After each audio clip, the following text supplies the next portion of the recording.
Hi friends, అందరికీ good evening. ఇదిగోండి మా పాప అయితే ఏం చేస్తున్నా చూడండి. ఏం చేస్తున్నావు నిత్య? చేయొచ్చా? మగ్గ అయితే చేస్తుంది. తనకు చేయడం అయితే ఇష్టమట.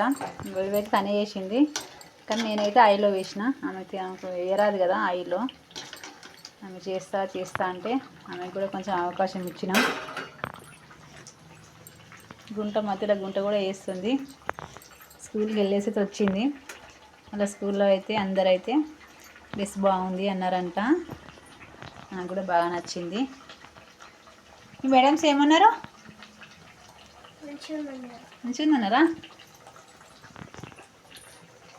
కేక్ అయితే రెడీ అయిపోయింది. మధ్యాహ్నం అయితే రెడీ చేసి వెళ్ళిన. ఇప్పుడైతే నైట్ స్నాక్స్కి వచ్చేసి మాకు గేయాలు చేస్తున్నా. ఫాస్ట్ చేస్తున్నా పాప. మాకైతే కొంచెం హెల్ప్ అవుతుంది. ఆడపిల్లలు ఉంటే ఇంతే కదా, ఏదో పని చెప్తూ ఉంటాం, చేస్తూ ఉంటారు. మగపిల్లలు అయితే చేయరు, అన్నీ నాకే చెప్తావా అంటారు. మా బాబు అయితే అస్సలు చేయడు.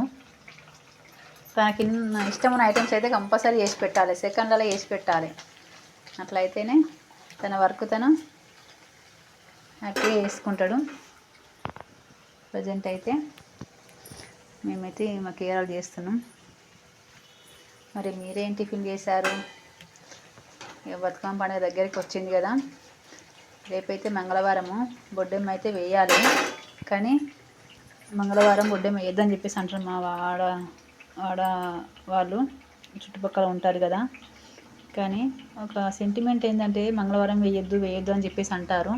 కానీ అదేం లేదండి, మంగళవారం వేయొచ్చు. మనం ఏ రోజు అనుకుంటే ఆ రోజు వేయచ్చు. దానికోసం మనం పండగలు ఆపవద్దు, ఇలా అంటారు ఇక్కడ. 5 days బొడ్డెమ్మ ఆడి తెల్లవారుజామున మళ్ళీ ఇల్లంతా శుభ్రం చేసుకుంటారు. పెద్దవాళ్ళకు రైస్ బియ్యం ఇస్తారు కదా, బతుకమ్మ వేరుస్తారు. రేపటి వరకు ఆలోచించాలి ఎవరేమంటారో. నా మట్టుకు మాత్రం నేనైతే రేపైతే బొడ్డెమ్మ చేయాలనుకుంటున్నా. పుట్టమ్మని తెచ్చి అయితే వేస్తాం కదా. 5 days ఇంట్లో ఆడుకొని అయితే 5th రోజు అయితే మనం చెరువులో వేసేస్తాము. ఇక రోజుకు ఒక స్నాక్స్ అయితే మళ్ళీ చేయడం అవుతుంది. ఓకే, మరి మా పాప అయితే ఈ విధంగా చేస్తుంది. పిల్లలకైతే పని మనం దగ్గరుండి చెప్తూ చేయించాలి, అలాగే వాళ్ళు నేర్చుకుంటారు. నాకైతే మా అమ్మ చిన్నప్పుడు అలాగే నేర్పించేది. మా ఇంట్లో నేనైతే 3వ అమ్మాయిని. అన్ని పనులు నాతోనే చేయించేవాళ్ళు. కానీ నాకు ఇష్టం చేయాలని నేను కూడా ఇంట్రెస్ట్ కొద్దీ చేసేవాడిని. ఓకే, మరి అందరికీ బాయ్. వేడి మక్క గారెలు అయితే